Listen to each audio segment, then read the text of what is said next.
sort of just recommend itself to people who understand this stuff? Does it really need to be marketed in the way that a business or a consumer product would? How do you know about it? Well, I suppose if you're in that sector, that's part of your job, isn't it, to know what's available in Which technology? sector? Supply chain, media, all sorts of areas, I suppose. But why would these people know about things that haven't been created yet? So, for instance, we have solutions that would suit DHL, and when we scale, it'll become even cheaper, etc. But if someone's out there telling them, there's going to be knowledge. If there's no one telling them, then how do they know? I mean, there's a blockchain thingy, and there's like 20,000 other ones that promise to do a whole lot of things. How do we know yours actually does? It's just that everyone always draws the comparison between blockchain and the internet, but people didn't have to go out and sell the internet to entrepreneurs. Wrong. I went to parties by Cisco, from Sun. I got flown around the world when I was young because of Digital Equipment Corporation. No, I mean, Interop. If you think about the Interop conference that went around the world every year. Big, massive conferences, multi-day events. Trying to encourage people to start businesses on the internet. Yes. Oh, okay, I didn't know that. Yeah, huge. Cisco conferences I went to, they had celebrities and all sorts of things. I mean, far more than the crypto waste industry now. They've wasted even more in the .com boom. So, I mean, one thing about nChain is that I know that when you were in the early days of Bitcoin, when you had your own company, De Morgan, in Australia, you were developing specific applications like for the cinema chain Hoyts, and also you had a smart meter company, Grey Fog. Why aren't you creating those specific business ideas at nChain rather than having this sort of grand overview of everything? well, I mean, we're creating the technology that will run it all. So we have to scale and make Bitcoin more robust. So to do all these things that I want people to do, I need to basically take Bitcoin to where it's going to scale to billions of transactions a second. But I thought it was all done and dusted from the day it was released. No, of course not. But what about this protocol set in stone? Oh, the protocol's one thing, the code's another. Oh, I mean, okay. you don't need to change.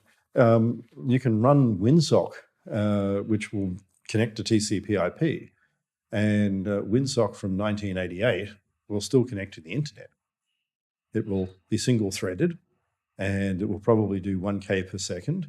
And if you want to watch that movie on Netflix, you'll probably have to have 3 days worth of download before you get 5 minutes.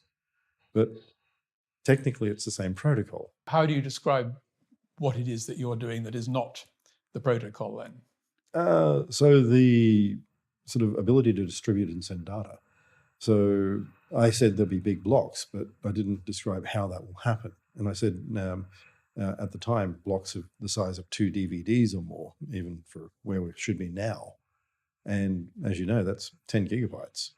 So I'm talking now about over a terabyte. And if we're talking terabytes worth of data, and it's not minutes, you have to be able to send those in 3 to 5 seconds. Now, if you think about it for a moment, can you copy a terabyte of data from your hard drive at home in 5 seconds? No. No.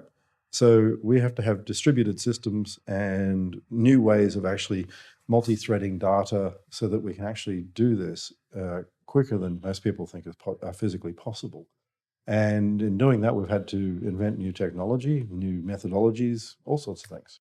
But people who are not involved with that work can still go on using Bitcoin in exactly the same way that they did on day one when you released it. Oh yeah, that'll work the same. But the distinction is it won't hit some hurdle where the transaction cost goes up to $30 or $40. Just want to ask you about one other thing that I caught in the workshop about artificial intelligence. You don't have a very good positive view of artificial intelligence. The quote was, "Artificial intelligence will never be intelligent." Well, my term for AI is actual ignorance. Okay. Well, I just want to challenge you on that because I asked ChatGPT what I thought was a rather difficult question about what you mentioned earlier. This was the question: what lessons can we learn from the use of serial numbers on a £5 note that led to the arrest of the Yorkshire Ripper in relation to the anonymity or otherwise of cash and the relevance of that to the traceability of Bitcoin? And the answer, there's like 5 paragraphs. I'm just going to read you one bit of it because I was impressed, and I wonder whether you will be. On the one hand, cash transactions are generally considered to be anonymous, as they do not typically require personal identifying information to be exchanged. On the other hand, as demonstrated in the case of the Yorkshire Ripper, cash transactions can be traced through the use of serial numbers or other unique identifiers. This trade-off is also relevant to the traceability of Bitcoin transactions. While Bitcoin transactions are recorded on a public ledger called the blockchain, they are not directly linked to personal identifying information. This allows for a degree of anonymity in Bitcoin transactions, similar to cash transactions. However, like cash, the pseudonymous nature of Bitcoin transactions can also make them traceable through the use of unique identifiers such as Bitcoin addresses. Yeah, I think ChatGPT needs to actually put references because, I mean, basically it goes out there and finds other pages and mashes them up. And yeah, if a human did that, it'd be called plagiarism. But anyway.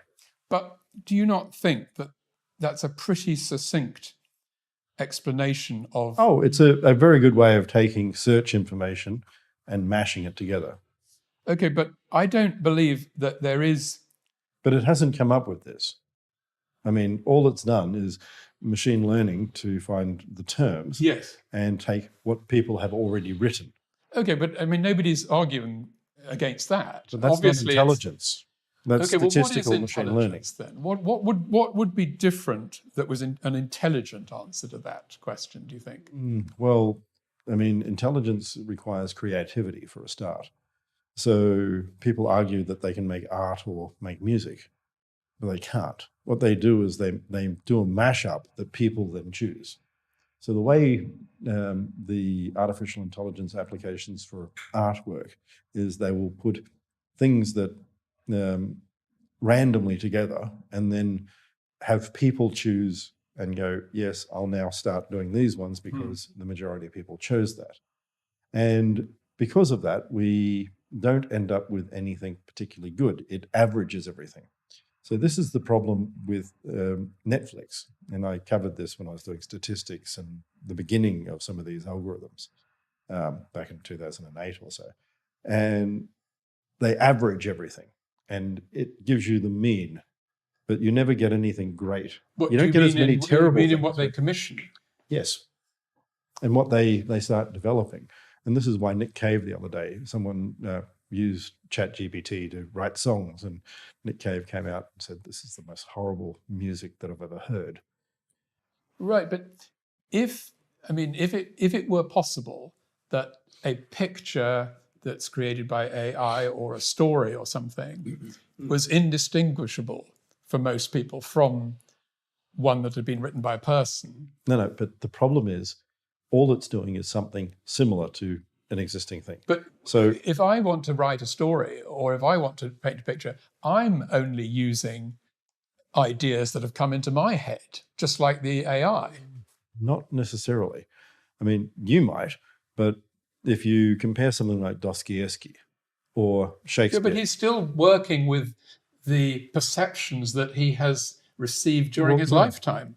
Shakespeare took, for instance, in his Roman series, works from Plutarch. Plutarch's characters and Shakespeare's characters are very different. Yeah.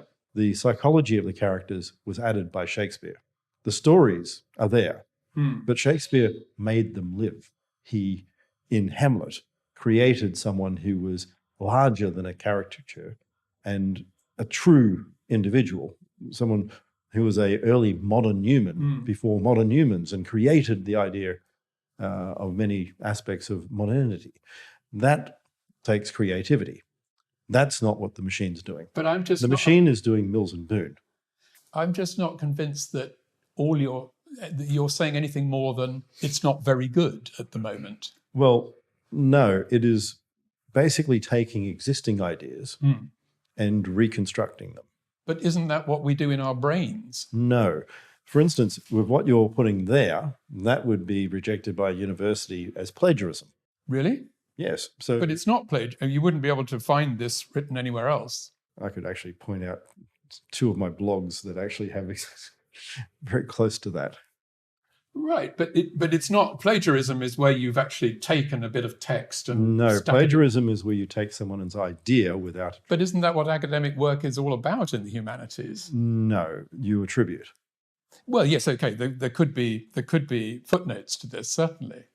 Well, definitely. There should be. Some AI systems do add footnotes, actually. Well, they should.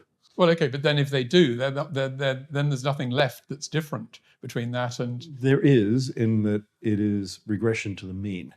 And your argument is, don't we produce a whole lot of adequate but not good academics? And I'll agree. Right. But that's not what we're talking about. I'm not a communist. I don't look at, I more follow someone like Nietzsche or Rand. I believe in the aristocratic. I believe in the ideal, the perfect, the aesthetic, the great. So I don't like Tolstoy. I don't think the idea of the average man is what we should strive for. I think we should strive for greatness. And a system that basically pushes us down to the average, if we keep pushing down to the average, the only thing with equity is it equalizes down. And if we keep equalizing down, eventually down becomes nothing. Well, thank you very much, Craig. I would like us to come back exactly this time next week. We can wear exactly the same clothes. And I'd like to ask you more about politics and history next week. But for this week, thank you very much indeed. You're welcome.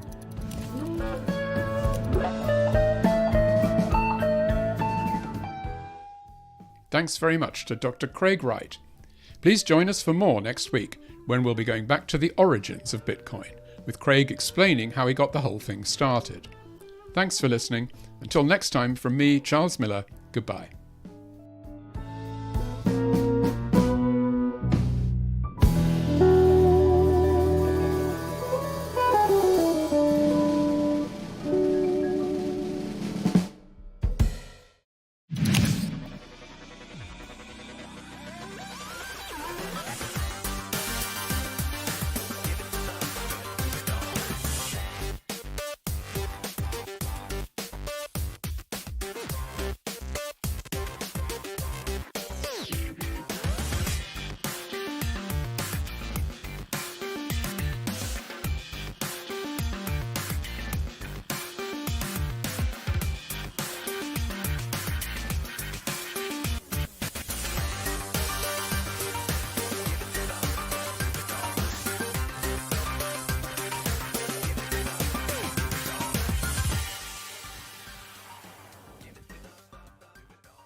Bitcoin mining, Bitcoin wallet, blockchain, stablecoins, MetaNet, the evolution of money.